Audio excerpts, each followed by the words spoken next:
L'école d'abord. Pour tous les enfants différents. Pour notre futur. C'est l'école d'abord. Ouais, nous on veut l'école d'abord. L'école d'abord. Yeah! Bienvenue dans l'école d'abord.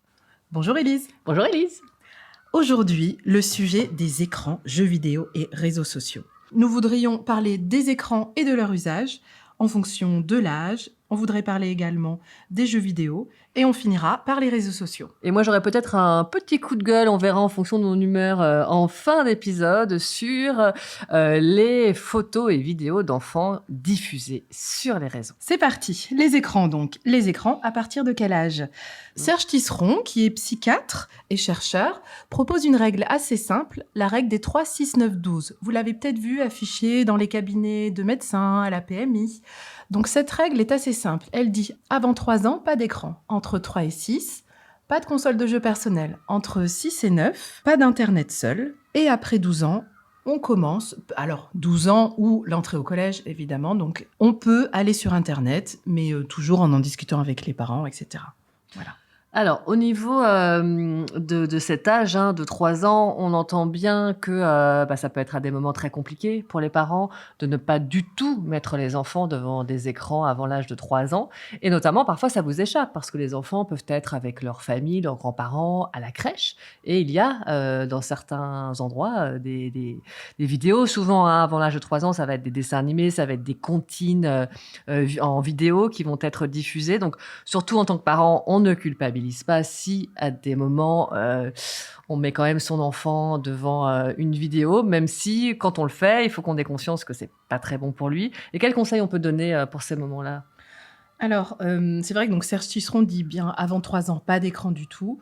Certains chercheurs, notamment Grégoire Bort ou même vous, c'est vrai que dans la vie de tous les jours, ça peut arriver.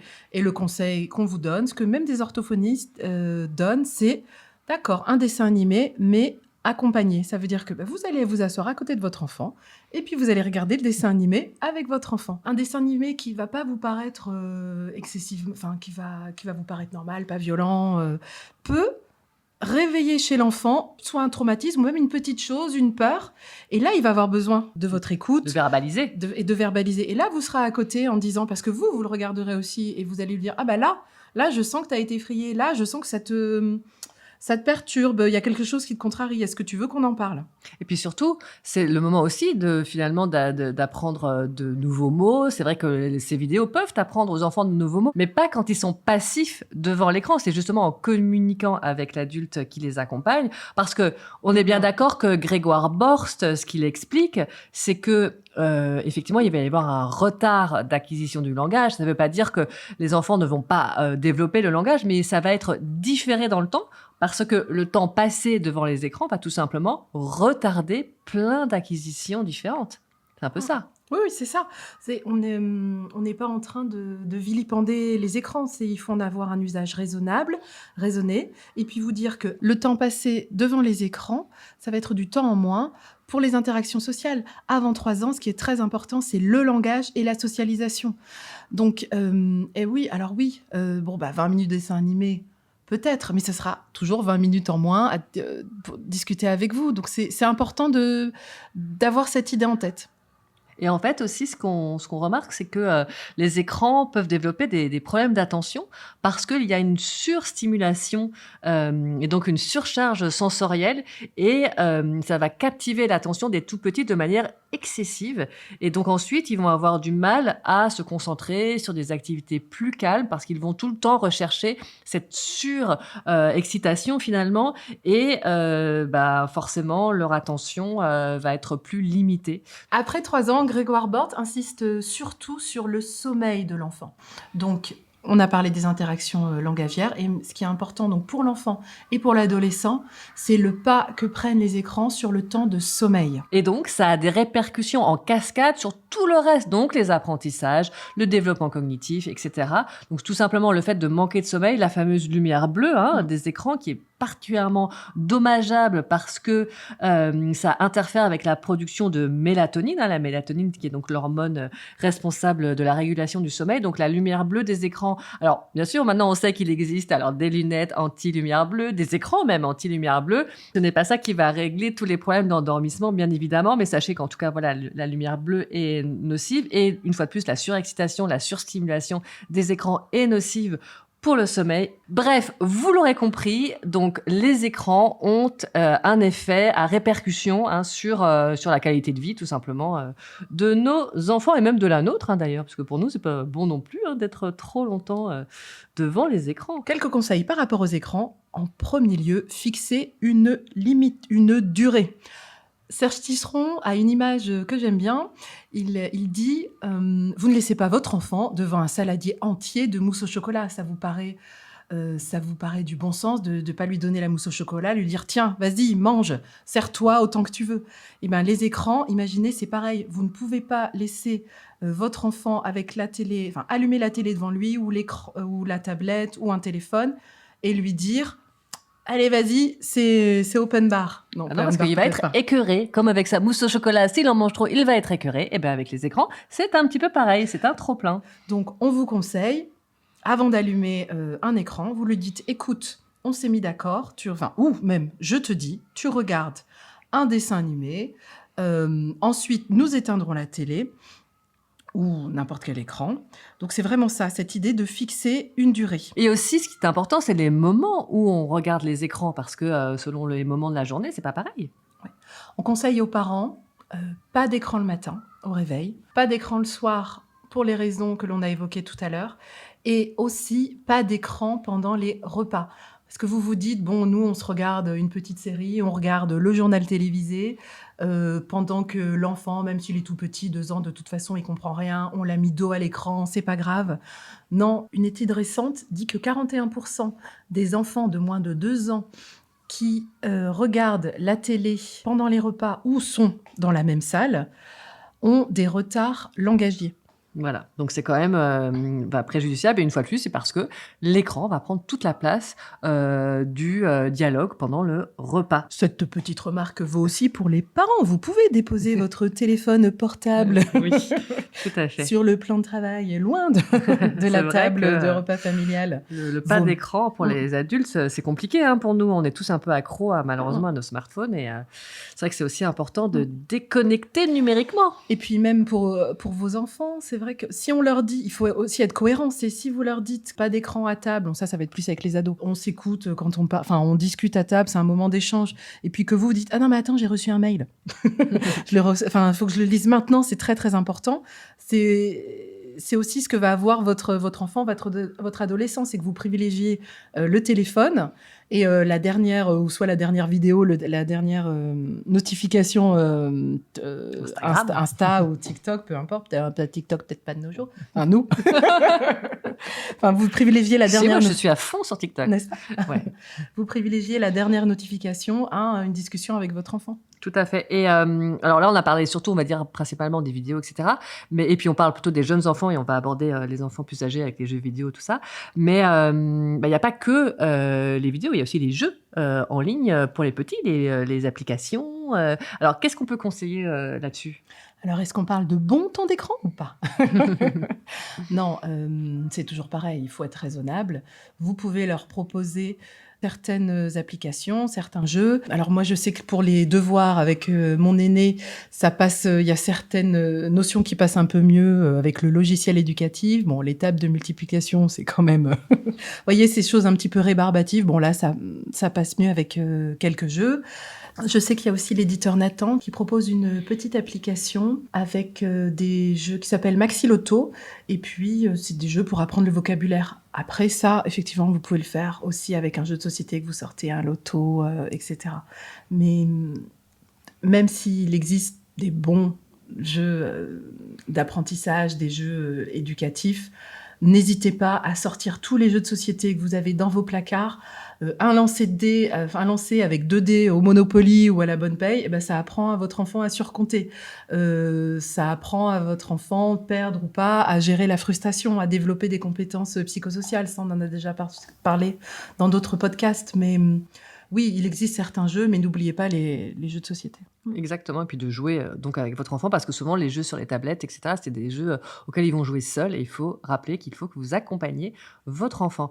Un petit conseil auquel je pense aussi, tout ce qui est, je reparle là vite fait des vidéos, mais essayez d'habituer vos enfants à regarder tout en version originale et non en français. Au moins, il y aura un petit apprentissage d'une autre sonorité, hein, parce qu'on ne devient pas du tout bilingue en écoutant toute la journée des chansons ou en regardant des vidéos en anglais, hein, par exemple, ou en espagnol ou en russe, etc., ou en chinois ou en tigrinya ou en bengali. Dora l'exploratrice nous a donc menti. On nous aurait menti, Peppa Pig ne nous apprend pas l'anglais, mon Dieu. D'ailleurs, on le voit à l'école, quand certains enfants arrivent, ils ont un langage assez stéréotypé, ils vont dire toutes les couleurs en anglais. Donc on va leur présenter, ils vont dire pink, purple, green. Toi, tu écoutes. Tu regardes Peppa Pig. Voilà.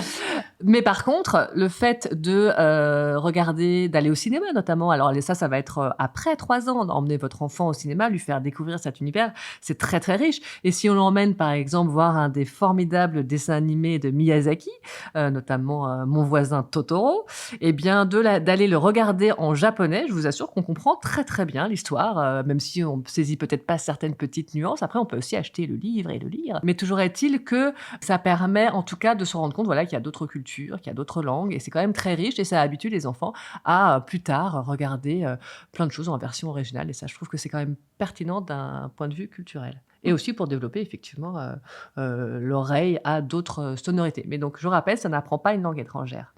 Alors, rappelez-vous une chose aussi, la fameuse colère quand vous éteignez un écran, bien que vous ayez prévenu votre enfant en lui disant « Écoute, tu regardes ton petit dessin animé et après on éteint ». Ça peut arriver que votre enfant vous fasse une énorme colère. C'est pas nécessairement qu'il avait envie de regarder un autre dessin animé ou que c'était très très très intéressant et que ce dessin animé lui avait particulièrement plu. C'est parce que devant cet écran, il a été passif, qu'il y a eu une surstimulation d'images dans tous les sens et que c'est un moment où il va décharger tout ce qu'il a reçu. Voilà, donc il décharge son énergie, ses émotions, son excitation par rapport effectivement à ce temps passé très passif corporellement, mais très actif au niveau visuel de toutes les images qu'il a reçues pendant ce temps d'exposition aux écrans. Alors on va s'intéresser maintenant aux enfants un petit peu plus âgés, donc à partir de 6 ans, voire d'ailleurs un petit peu plus âgés, si on aborde la question des jeux vidéo. C'est pareil, il faut s'armer de connaissances, de bon sens pour ne pas non plus complètement interdire, parce que ça ne marchera pas. Votre enfant ira trouver une autre façon de jouer en allant chez les copains, en allant dans des lieux où il pourra jouer, alors pas à 6 ans peut-être, mais plus tard. Hein. Donc c'est pas forcément une chose judicieuse que de lui interdire complètement l'accès aux jeux vidéo. Toutefois, il faut que vous sachiez plusieurs choses. Élise, tu peux nous parler des impacts quand même des jeux vidéo ? Alors, il faut que vous sachiez qu'au début de l'adolescence, cela peut représenter un facteur de risque pour le développement de symptômes reliés à un trouble du déficit ou de l'attention. Alors, en effet, il y a des enfants qui sont un petit peu prédisposés, qui peuvent être un petit peu actifs plus que d'autres. J'aime pas parler d'hyperactivité, mais bon, je pense que vous comprenez ce qu'on veut dire. Eh bien, ces enfants peuvent... en jouant trop aux jeux vidéo, développer effectivement des troubles de type TDAH. Donc, il faut quand même être très, très vigilant. Et aussi, ce qui est quand même un petit peu rageant, c'est que la nouvelle génération de jeux vidéo en ligne, eh bien, c'est évidemment étudié, développé pour rendre accro, alors on va dire nos ados et nos pré-ados, parce que ce sont donc des jeux qui sont maintenant massivement multijoueurs. Donc il y a des personnes qui jouent à ces jeux en même temps, il y a des millions de personnes dans le monde qui jouent en même temps, et donc c'est une nouvelle façon de jouer qui est très compétitive et collaborative. Alors ça développe par contre plein de compétences, mais le souci, c'est qu'on ne peut plus mettre sa partie en pause.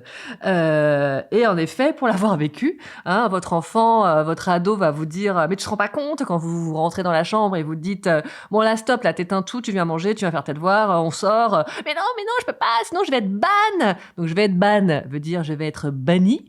Et ils ont des points de pénalité en plus quand ils interrompent une partie. Et en plus, socialement parlant, parce que souvent, les enfants vont quand même jouer avec leurs amis en ligne à ces jeux, eh bien, le reste du groupe va critiquer, dire tes parents ils sont nuls, ils te font couper la partie en plein milieu, on a tous perdu à cause de toi. Et donc effectivement c'est quand même très compliqué. Et donc ces jeux sont très habilement conçus pour attirer et retenir les joueurs. Outre le sentiment d'appartenance à son équipe dont tu parlais tout à l'heure, et puis le fait que les autres culpabilisent en disant non mais tu vas pas quitter la partie maintenant, pensez aussi à la reconnaissance sociale est liée à l'apparence de l'avatar, parce que votre enfant, vous devez l'habiller avec des marques à la ville, et il faut l'habiller aussi avec des marques à l'écran. Donc arrêtez les...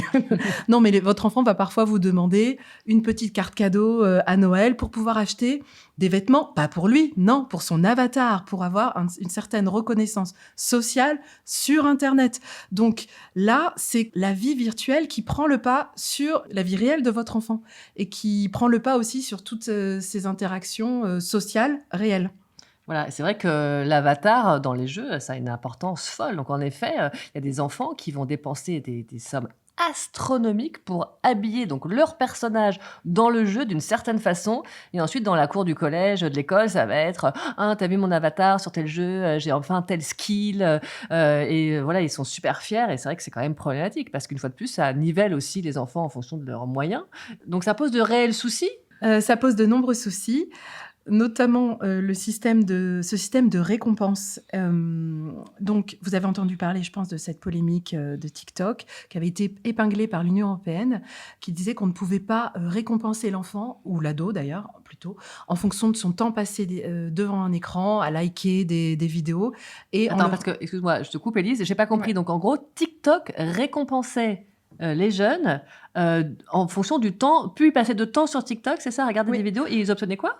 Des jetons pour pouvoir avoir des cartes cadeaux ensuite. Ah, c'est incroyable. Alors, la TikTok a dit oui, mais c'est seulement de 60 à 85 minutes par jour. C'est régulé, mais bon, c'est quand même inciter les enfants à regarder des vidéos, commenter le contenu. Et en effet, ça rejoint là ce problème que tu évoques avec TikTok, ça rejoint le problème que pose justement le temps passé sur les jeux vidéo, le temps passé sur les réseaux sociaux, qui procure en fait un plaisir immédiat. Alors nous adultes, on est tout à fait capable de comprendre que on passe parfois trop de temps sur les écrans et on va couper et on va aller faire autre chose, d'une autre activité. Pour les jeunes, et je crois que c'est même jusqu'à l'âge de 16 ans, eh bien, cette notion de plaisir immédiat, elle est incontrôlable. C'est-à-dire que le cerveau va envoyer des signaux à l'enfant et va systématiquement lui rappeler cette notion de plaisir qu'il a quand il joue notamment aux jeux vidéo, quand il regarde des vidéos en ligne, etc.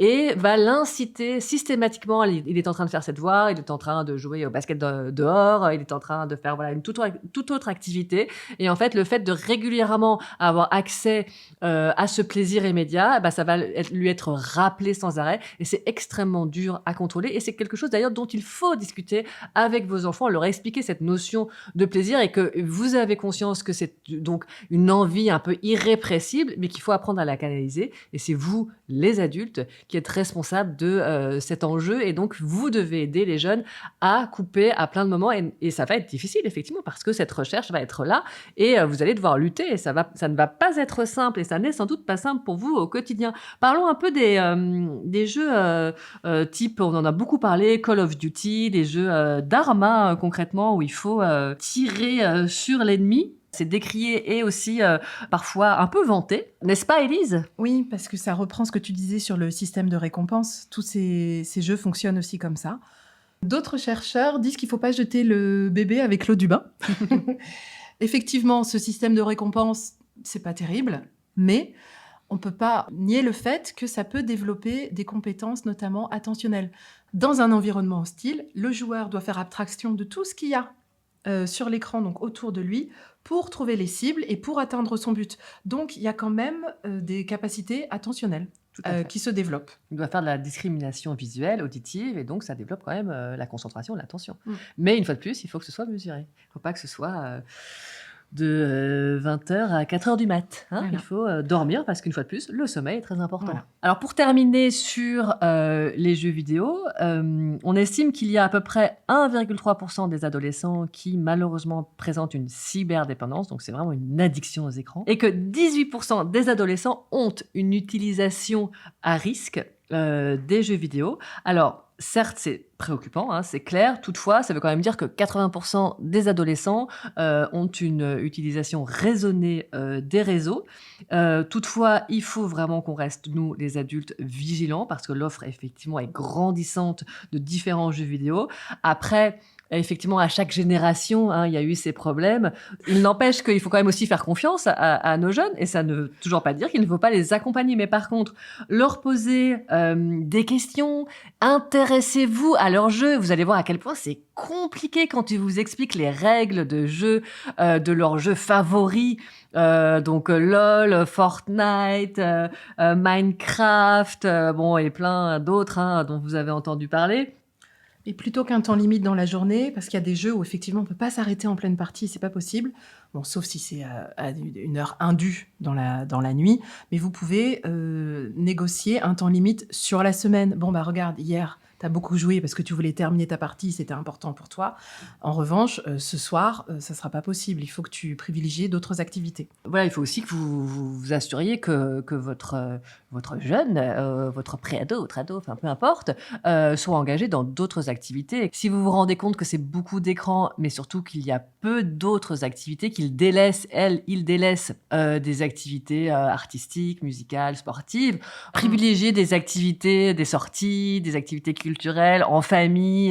Parfois, effectivement, il faut raccrocher les wagons avec votre enfant et bah, vous êtes un modèle et souvent moteur pour à nouveau faire en sorte que votre enfant ait d'autres activités que des écrans. Alors parlons maintenant des réseaux sociaux. Alors déjà, c'est quoi les réseaux sociaux ? Il y a une toute nouvelle loi de juillet 2023 qui s'attache à définir ce que sont les réseaux sociaux. On entend par réseaux sociaux toute plateforme permettant aux utilisateurs finaux de se connecter et de communiquer entre eux, de partager des contenus et de découvrir d'autres utilisateurs et d'autres contenus sur plusieurs appareils, en particulier au moyen de conversations en ligne, publications, vidéos et recommandations. Alors, cette loi, elle est intéressante parce qu'elle explique ce que c'est un réseau social, donc la communication, la publication de contenu, et aussi parce qu'elle fixe une majorité numérique. Tout à l'heure, nous vous avons parlé de Serge Tisseron, nous vous avons dit qu'il prescrivait une utilisation d'Internet avant 12 ans, accompagnée après 12 ans, seul.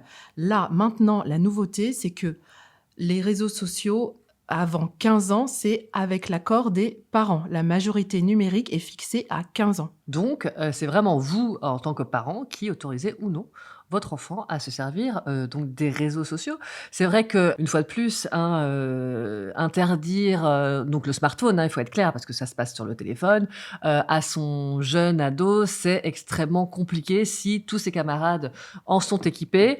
On peut dire que à partir de la fin du collège, ça devient compliqué d'interdire à un jeune d'avoir un smartphone, ne serait-ce que pour les devoirs. Aujourd'hui, tout est en ligne, École Directe et j'en passe. Ce sont des applications qui permettent d'avoir les devoirs, de lire les messages des professeurs le soir. Ça se passe sur le téléphone. Alors, vous pourriez dire, oui, je passe mon téléphone perso, mais sur toutes ces applications scolaires, l'enfant a son propre compte et les professeurs demandent aux élèves d'aller consulter eux-mêmes.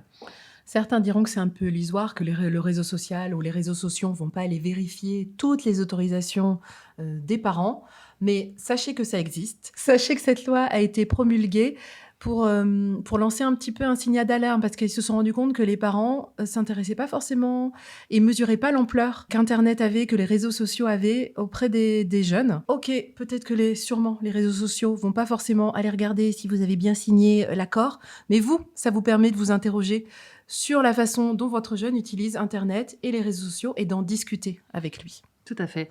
Et on peut parler aussi peut-être de l'addiction des réseaux sociaux. C'est vrai que la surexposition à un réseau social est problématique parce que le jeune va être très addict au nombre de likes obtenus, à construire son identité dans un monde virtuel, et donc va rechercher finalement une forme de validation sociale sur les réseaux sociaux, et ça peut être effectivement énormément de temps passé, énormément de temps à développer donc cette fameuse image virtuelle, et donc à ne pas faire d'autres choses et à être complètement omnibulé par les réseaux. Et ça va jouer aussi sur l'estime de soi. Et c'est un âge, l'adolescence, où on se construit.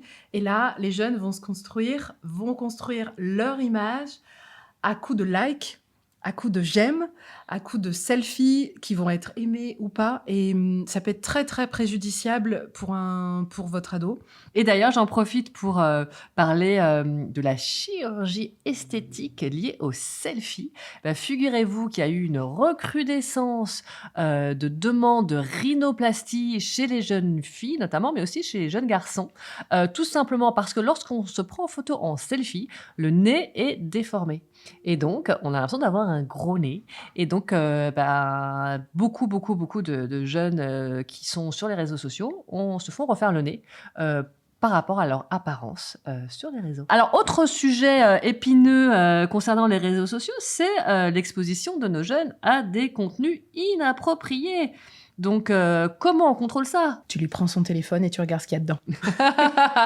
Donc non, la communication, il faut communiquer, il faut parler de tout ça, il faut parler des images qui peuvent les choquer, sur lesquelles ils peuvent tomber, et surtout de leur dire que si ça leur est arrivé, s'ils sont allés chercher quelque chose et qu'ils ont eu peur, que ça les a choqués, il faut qu'ils vous en parlent, il faut pouvoir débriefer là-dessus, c'est hyper important pour pas que ça devienne un trauma. C'est la raison pour laquelle il ne faut pas non plus diaboliser les écrans, parce que de toute façon, on est dans une société avec des écrans.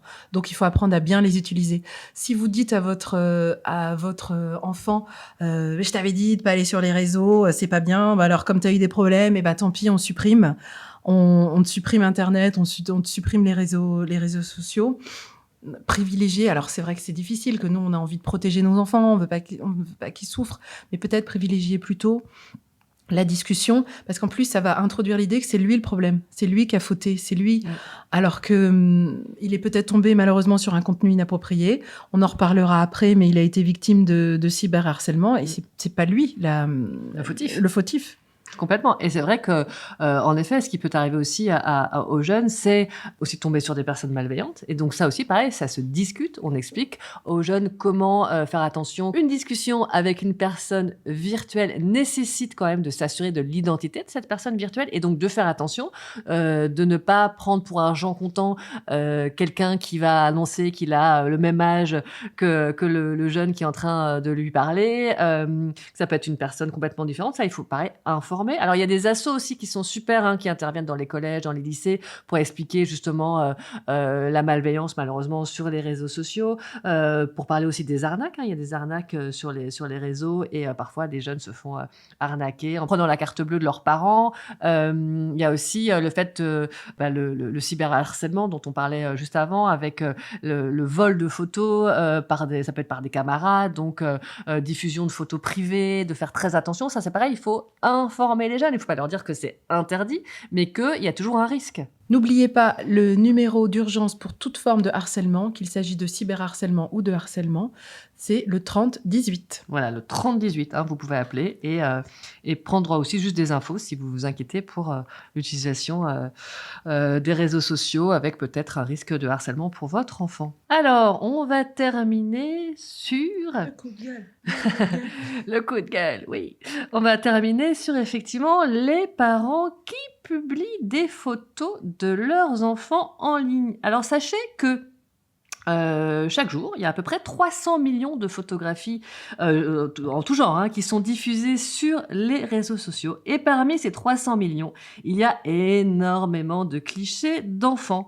Alors, selon une enquête britannique, un enfant apparaît en moyenne sur 1300 photographies publiées en ligne avant l'âge de 13 ans. Alors, bien sûr, ça peut être sur ses comptes propres, mais aussi sur ceux de ses parents ou de ses proches. Donc, il y a une loi qui a été votée il n'y a pas très longtemps. Est-ce que tu peux nous en parler, Élise ? Je ne sais pas si vous le savez, mais dans le Code civil, il y a une loi qui parle de l'autorité parentale. Dans cette loi, ils viennent d'introduire la notion de la vie privée, parce qu'ils se sont rendus compte qu'il y a beaucoup de parents qui postaient des photos de leurs enfants.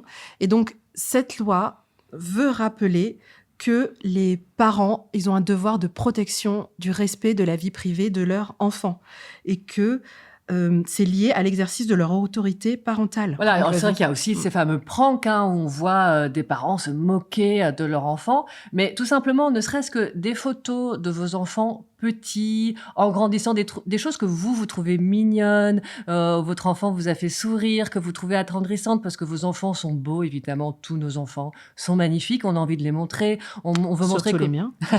on veut montrer qu'on les chérit. Le problème, il est qu'il y en a plusieurs d'ailleurs, des problèmes. Il est déjà que vos photos peuvent être volées par malheureusement des personnes mal intentionnées et donc servir dans la pédocriminalité, donc ces diffusions sur des sites pédopornographiques. Donc c'est quand même ultra grave et franchement, on est surpris parce que vous allez forcément dire oui, mais moi, mon enfant, je le mets jamais nu en photo. Non, c'est parfois juste des visages d'enfants.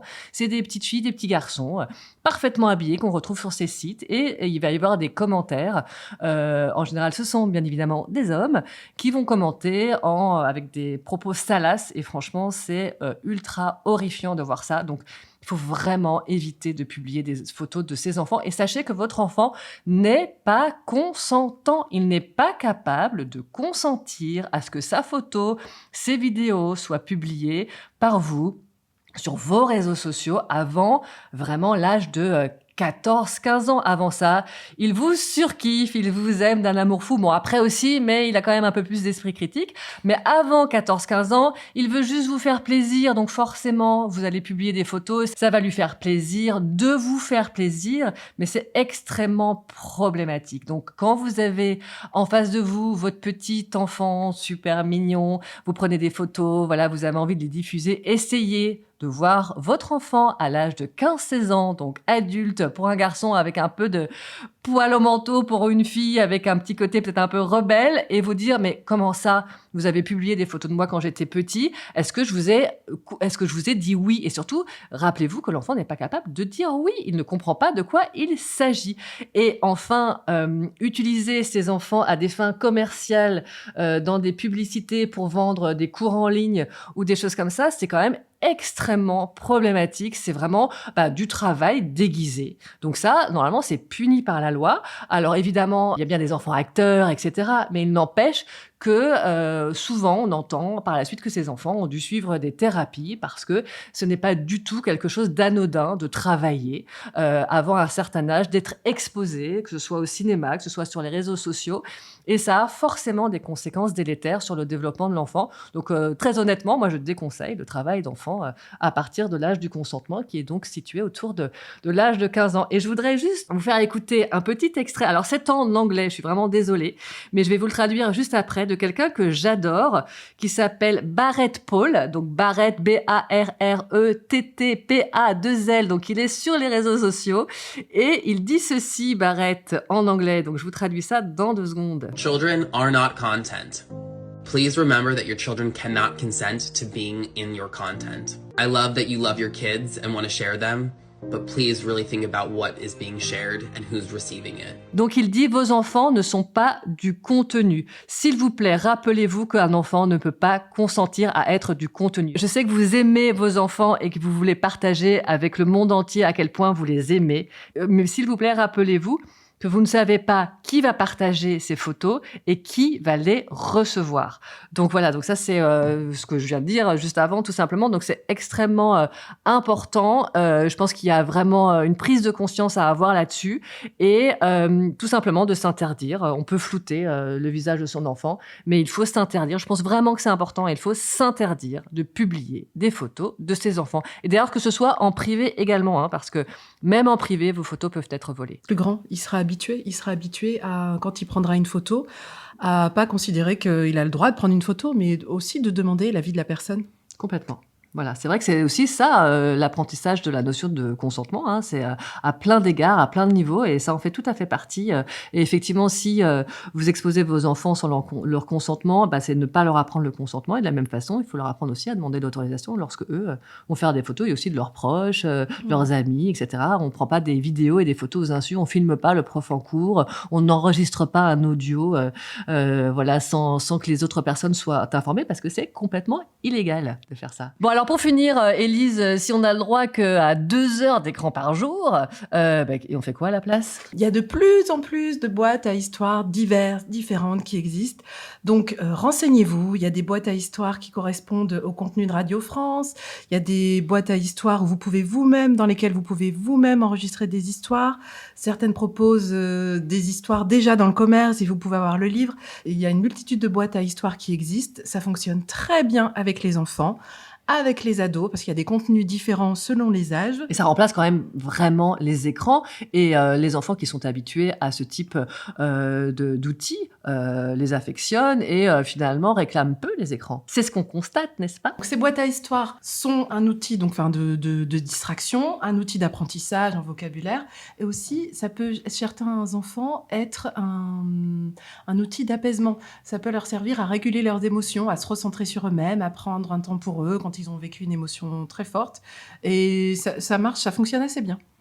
Bah écoute, génial, on va tous acheter des boîtes à histoires, même pour nous les adultes, pour nous endormir le soir, ce sera toujours mieux que l'écran. Bah ceci dit, lire, c'est quand même ce qui endort le mieux. D'ailleurs, moi, je n'arrive pas à finir à chaque fois mon livre, au bout de 2 pages, je m'écroule. Donc c'est quand même un très bon moyen d'endormissement. Bonne nuit donc. Nous arrivons à la fin de ce numéro sur donc les écrans, les jeux vidéo, les réseaux sociaux. N'hésitez pas à nous mettre des avis. Et à nous demander s'il y a des sujets que vous souhaitez qu'on aborde. On espère que ce numéro de l'école d'abord vous a plu et on vous dit à bientôt. À bientôt.